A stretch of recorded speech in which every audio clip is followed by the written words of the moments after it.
All right, we're gonna have to address a little bit of foundation movement here. This is the old office, which is now gonna be half utility room and half bar room, we'll call it. And the issue is, if you notice, the gap here between the addition and the original house is fairly tight. As you come up, it gets wider and wider. That's because that side of the addition went down. We're underpinning it, we're gonna tighten it up. We're not gonna do a lot of lift because prior to us ever getting here, there was floor leveler put down in order to make the room semi-flat to begin with. So we're very limited on what we can move, but we need to stabilize it so that when we sheetrock and put our floors across this joint, we don't have issues with everything opening up later. And really that's what we're doing. When you're dealing with foundation problems, a lot of times people think there's only one type of repair method that's gonna get the job done. I believe in using all of them, and the main reason I do, different soils require different techniques to support the structure. So on this particular home, we're using a precast concrete pile. You've got steel piles, you've got helicals, drilled piers.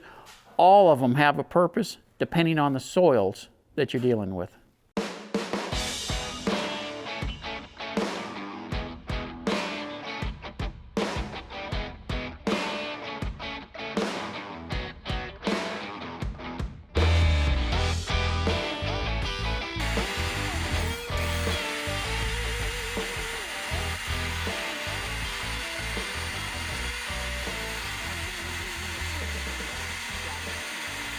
Once a pile is driven in the ground, you've got a cylinder sticking up out of the bottom of the hole. So we set a pile cap on top of it.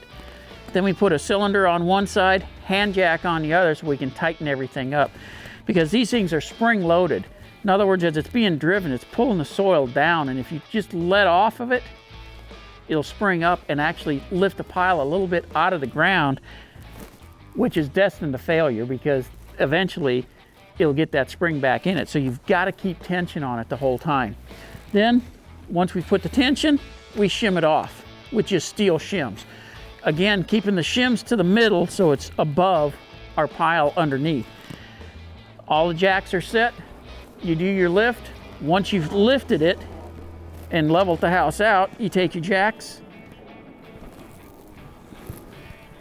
set another cylinder on top, steel shims on it, and you've got the house secured now where you don't have to worry about it. And there's no question, foundation repair is a messy job. I mean, you got piles of dirt around the house or structure that you're working on, but it all cleans up when it's done, and you don't have to worry about the house moving again as long as your contractor went deep enough. The key factor is how deep you go. The deeper, the better. Hey, for more quick tips like these, subscribe to our YouTube channel. You can get there by going to thipro.com.